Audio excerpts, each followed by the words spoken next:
Guys, welcome back to DeFi, degens, drip, and farm for poverty. Where on this channel, our vision is to empower the impoverished by helping you find financial freedom through crypto assets. Please subscribe and leave a comment and a thumbs up. Hey guys, welcome back. DeFi, degens, drip, and farm for poverty. So today, kind of a follow-up to the previous video about the FUD and all the issues going on in the ecosystem, because I'm bringing this up because I want to address this in regards to what this can do for those of you that are invested and what you might hear.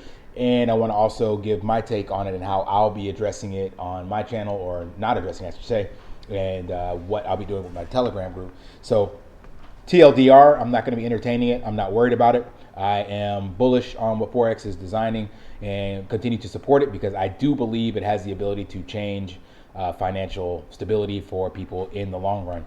So short term, yeah, it has its issues, volatility and stuff like that, and we're going to get into that. But just wanted to make sure, for those of you that don't like my long videos, I'm going to not entertain any FUD. I'm not going to be putting that out there, not even any speculation or anything like that. I'm going to be focusing on the positive aspects of what Drip can do and what Forex is building, and how he supports the community, and how there have been tons of people being supported by Drip and changing lives for the better. So that doesn't mean that everything's all sunshine and rainbows. Of course, there's things that we want done better, but that's what we're going to get into on this. So for those of you that follow that narrative and you're with me, you joined this channel behind me, you came in after me, I want you to be prepared, because there will be FUDders that are coming out, and it's going to definitely affect the Drip price, especially if we are still paused. So in my last video, I talked about the how low it could go. But you could also see it start to possibly go lower, or whatever the case may be, especially if we're paused and the FUD continues and people start to panic, and then that causes more people to sell and dump and things of that nature. So just be prepared for that. If you're in this for the long haul, ignore it and realize that that comes with the nature. And that brings me to the allegations that was already addressed from Forex. So I'm not going to go into them again because I already went in on a video about it. But basically, the allegations that are out there is what he covered in this quote, that they minted pigs and that they somehow mismanaged funds. So he already cleared all that up, so I don't need to go back into that. He's already squashed that, in my opinion. I'm perfectly happy with his response. So that means, again, I'm 100% on Team Forex. And that leads me to something really cool that Bartertown put out. He's always, probably the biggest drip maxi in the space, and constantly incentivizing people to get behind the project. And he does so by putting out bounties and things of that nature. So there's this quote by Marcus Aurelius that says, "When a bunch of known corrupt people unite against one man and spare no effort to ridicule him, blackmail him, and attempt to assassinate his character, blindly follow that one man." So shout outs to Ray from Bartertown. He put out this really cool bounty for people to make images about that. So a couple people have done some memes, or whatever you want to call, and I'm bringing that up because I believe that is exactly the case. Like, there can be some questions to regards to all the FUD and whatnot, and we may not have all the facts, and that leads people to speculating or whatever the case may be. But as I learned in the military, there's a left side of the story, the right side of the story, and the truth is in the middle. And the only truth that I know is that the contracts are paying. They have not been exploited, as in a big rug pull or a big red candle, as you've seen that in any other exploited contract. And what I do also know that are facts is that there are hundreds, if not thousands, of people like these big OGs: Ray, Stunna, Crypto Mischief, Thomas G. Crypto Talk. Did I bring up another one? I didn't.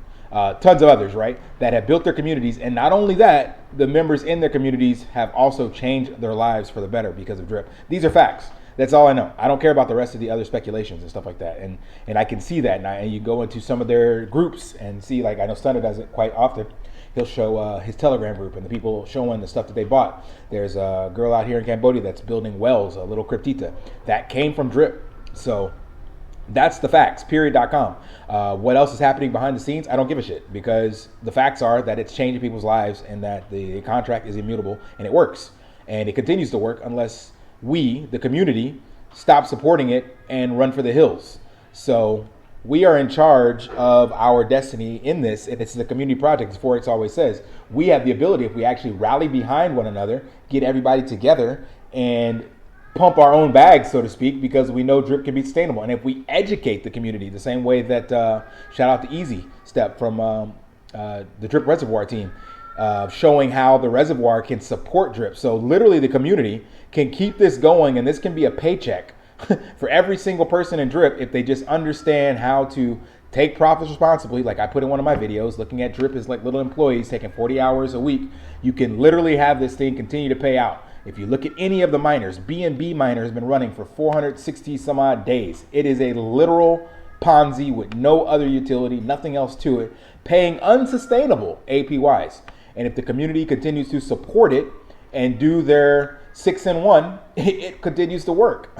That's the lowest platform of something with sustainability, and it's working flawlessly. Drip has already done more than 365 days, and it continues to pay out. And Forex is continuing to add utility and innovation on top of it. So for me, it works. So that's all I'm going to focus on. I don't give a shit about anything else behind the scenes, because every single company that comes out, no matter how great they are, has issues.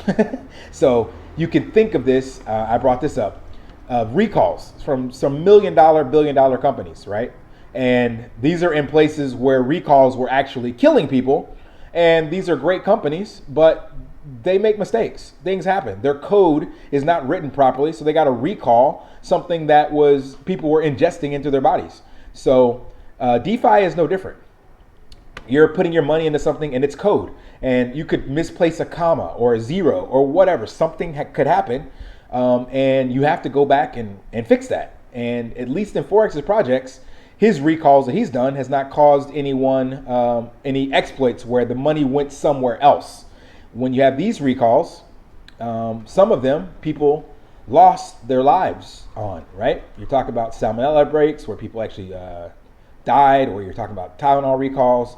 I forgot the one, the Ford, I can't remember the damn car, the Pinto. If you got rear-ended, the damn thing exploded. Like, Jesus Christ, man. Like, what do you guys want from DeFi? You're expecting it to be perfect, and it's a completely new industry that doesn't have any of the safety features put in from previous industries. Hell, Samsung phones were catching on the goddamn fire and burning people's houses down. Like, you know, it's 5.3 billion. So there are issues in anyone innovating in a space.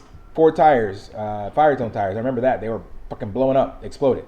Or I forgot what you call that. But so things happen whenever you build stuff. It's nothing comes without growing pains and flaws, especially you're looking at Forex building a team or a company that went to 100,000 members. We're all little employees basically for Drip, and almost $1 billion in total value. If you add it across all his platforms, he built a $1 billion business in about 3 years when you count Reap, B-Reap, Drip, Animal Farm, Reservoir. You count all of that together and the amount of money that went through that ecosystem, more than $1 billion.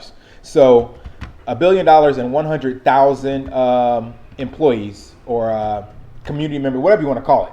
And he's got no CEO experience with anything like that. Like, he didn't know his project was going to grow and blow like that. And nor is he the code that he's writing and rewriting and trying to innovate on. Can he know what's going to happen in the long run until 100,000 people start banging on their keyboards and doing stuff with the contract? So that's going to come with some issues. And because of those issues, he has to make decisions to pivot, to pause, to add utility, to tweak lines of code, whatever. I have no idea, but it cannot be something easy for someone to do that just got kind of thrust into this level of responsibility. Hence why he's added additional devs. He's added CMOs. He's added, you know, all sorts of stuff, because he's like, yo, this is a lot of work for one person to do. I'm losing sleep. I'm getting sick. You know, he can't do this by himself. So all that being said is I'm in it for the long run. I'm going down with the ship, with the captain, whatever the case may be. Burn your boats at the shore. That's my my take on it. There is no retreat, no surrender. I don't know what's going to happen, but I believe what he's designing is designing for the long term. And again, There may be issues with how well you'd like it executed or what your expectations are. And you're allowed to have those. As I said, the people in these areas had expectations on their companies as well. And the companies make mistakes, they pivot, they fix it, and they come back. So give Forex that same grace. If you don't like it, then you don't take Tylenol anymore. You don't buy Firestone tires. You don't buy a Samsung. You don't eat peanut butter. That's fine. That's all you got to do. Get out the project. And the rest of us, if you believe in it, then I say ignore the FUD, hold the front line, and again, do what Bartertown shared out here from Marcus Aurelius. Blindly follow that one man if that's what your faith and trust is. I like this one the best. So that's where I'm at, guys. That's where my channel will continue to be, and that's what I will address in my Telegram groups. So that's my 2 Satoshis on the matter.